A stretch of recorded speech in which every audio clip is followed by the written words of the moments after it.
किस्से कहानियाँ।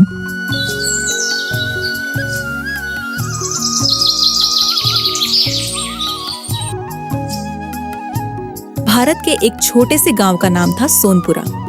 यह गांव अपनी हरियाली और मेहनतकश किसानों के लिए जाना जाता था, लेकिन यहाँ का एक अंधकारमय पक्ष भी था। जमींदार रघुनाथ सिंह, वह शक्तिशाली, घमंडी और अपने स्वार्थ के लिए कुख्यात था। गांव के किसानों की मेहनत और जमीन पर उसका दबदबा था। हर साल किसानों को अपनी फसल का बड़ा हिस्सा उसे देना पड़ता था। रामलाल, गांव का एक ईमानदार और बुद्धिमान किसान, हर दिन अपनी छोटी सी जमीन पर मेहनत करता था। वह भले ही गरीब था, लेकिन उसमें अपने हक के लिए लड़ने का साहस और बुद्धि थी। एक दिन रामलाल अपने खेत में बैठा था। उसकी फसल लहलहा रही थी। हरियाली देखकर उसकी मेहनत का अंदाजा लगाया जा सकता था, लेकिन उसके चेहरे पर खुशी की जगह चिंता थी। उसकी पत्नी सरोजा ने देखा कि वह गहरी सोच में डूबा हुआ है। रामलाल, फसल तो इस बार बहुत अच्छी हुई है, फिर तुम इतने परेशान क्यों हो? सरोजा, तुम्हें पता है कि जब भी फसल अच्छी होती है, जमींदार हमारी सारी मेहनत छीन लेता है।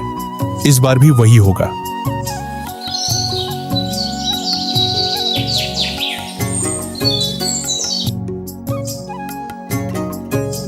तभी जमींदार वहां आता है।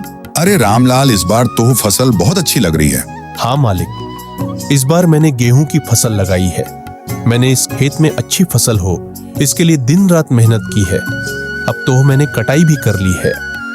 अरे रामलाल, ये तो मेरी उपजाऊ जमीन का कमाल है, इसीलिए इतनी अच्छी फसल हुई है।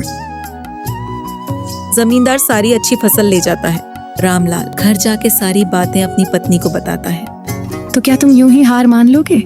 मेहनत के साथ साथ बुद्धि का भी इस्तेमाल करो। कोई ऐसा रास्ता निकालो जिससे जमींदार को सबक सिखाया जा सके।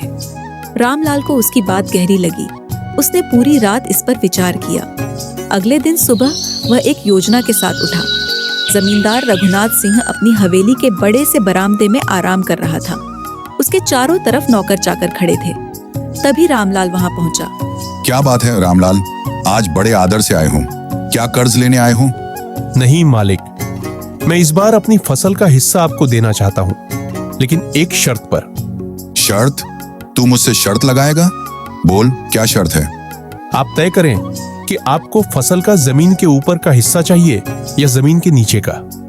जो भी आप चुनेंगे वह हिस्सा आपका होगा। जमींदार को यह सौदा आसान और फायदे का लगा। उसने सोचा कि जमीन के ऊपर का हिस्सा सबसे अच्छा होगा। ठीक है, मुझे जमीन के ऊपर का हिस्सा चाहिए। अब देखते हैं तू क्या करता है। जैसा आप चाहें मालिक। रामलाल ने अपने खेत में आलू की फसल लगाई। जब फसल तैयार हुई तो जमींदार को खबर दी गई। वह अपने आदमियों के साथ खेत पर पहुंचा। मालिक, यहाँ तो सिर्फ पत्ते ही पत्ते हैं, फसल तो जमीन के नीचे है। रामलाल, ये क्या किया तूने? मालिक, आपने तो जमीन के ऊपर का हिस्सा चुना था। पत्ते तो जमीन के ऊपर ही होते हैं। जमींदार गुस्से से लाल हो गया, लेकिन उसने हार मानने से इनकार कर दिया। ठीक है, अगली बार मैं जमीन के नीचे का हिस्सा लूंगा। फिर देखता हूँ तू क्या करता है। जमींदार गुस्से में वहां से चला जाता है और रामलाल सारी अच्छी फसल लेके खुशी खुशी घर पहुंचता है। रामलाल सारी बातें अपनी पत्नी से बताता है। सुबह का समय, रामलाल अपने खेत पर काम कर रहा है। उसने इस बार गेहूं और मक्का बोई है। फसल लहलहा रही है। कुछ दिनों बाद फसल पककर तैयार हो जाती है। रामलाल जमींदार को सूचित करता है। जमींदार अपने आदमियों के साथ खेत पर जाने की तैयारी करता है। रामलाल ने पिछली बार मुझे बेवकूफ बनाया, लेकिन इस बार मैं उससे जीत कर रहूंगा। उसे सबक सिखाने का समय आ गया है। मालिक, लेकिन रामलाल चालाक है। वह हर बार नई चाल चलता है। मुझे लगता है इस बार भी वह कुछ ऐसा ही करेगा। इस बार उसका हर दांव फेल होगा। उसका दिमाग मैं चूर चूर कर दूंगा। उसे यह एहसास दिलाऊंगा कि जमींदार से चालाकी करने की सजा कितनी भारी होती है। जमींदार और उसके आदमी खेत पर पहुंचते हैं, लेकिन जैसे ही वह फसल के करीब जाता है, उसकी खुशी गुस्से में बदल जाती है। रामलाल, ये क्या किया तूने? यहाँ तो सिर्फ जड़ें बची हैं, पूरी फसल कहाँ गई? मालिक, आपने तो जमीन के नीचे का हिस्सा मांगा था। जड़ें तो नीचे ही होती है। जमीन के ऊपर का हिस्सा मैंने काट लिया और अपने काम के लिए रख लिया। जमींदार को गुस्सा आता है, लेकिन वह समझता है कि रामलाल ने उसकी शर्त का पालन किया है।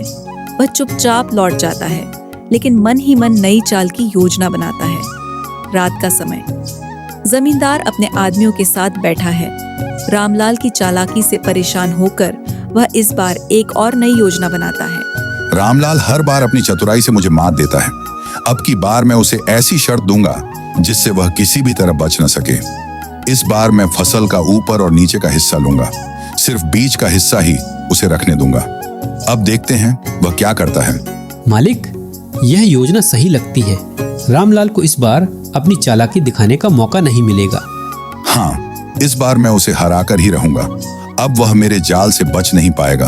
अगले दिन जमींदार रामलाल को बुलाता है।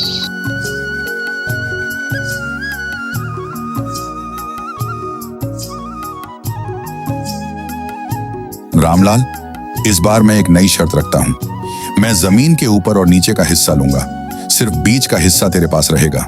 अब देखते हैं तू क्या करता है। जैसा आप चाहें मालिक, मैं आपकी शर्त मानता हूँ।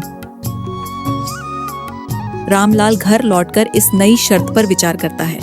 वह समझता है कि जमींदार उसे घेरने की कोशिश कर रहा है, लेकिन रामलाल की बुद्धि और अनुभव उसे एक और बेहतरीन योजना बनाने में मदद करते हैं। इस बार वह ऐसी फसल लगाने का निर्णय करता है जो उसकी जीत सुनिश्चित करे। रामलाल ने इस बार गन्ने की फसल लगाई।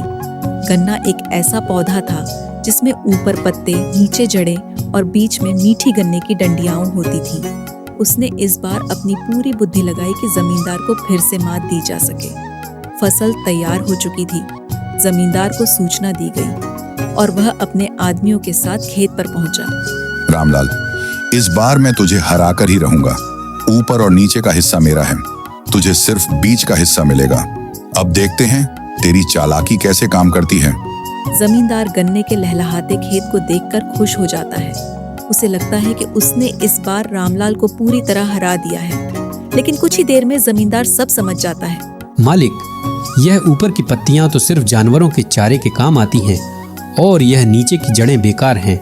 इससे तो कोई फायदा नहीं होगा। जमींदार यह सुनकर परेशान हो जाता है और रामलाल की ओर गुस्से में देखता है। रामलाल, तूने मुझे फिर से बेवकूफ बनाया। मालिक, आपने खुद कहा था कि आपको ऊपर और नीचे का हिस्सा चाहिए। गन्ने की पत्तियां ऊपर होती हैं और जड़ें नीचे। बीच का हिस्सा मेरे पास है और वहीं गन्ने की मिठास होती है। मालिक, मेहनत से यह मिठास मिलती है। जमींदार का क्रोध शांत होता है और वह शर्म से भर जाता है।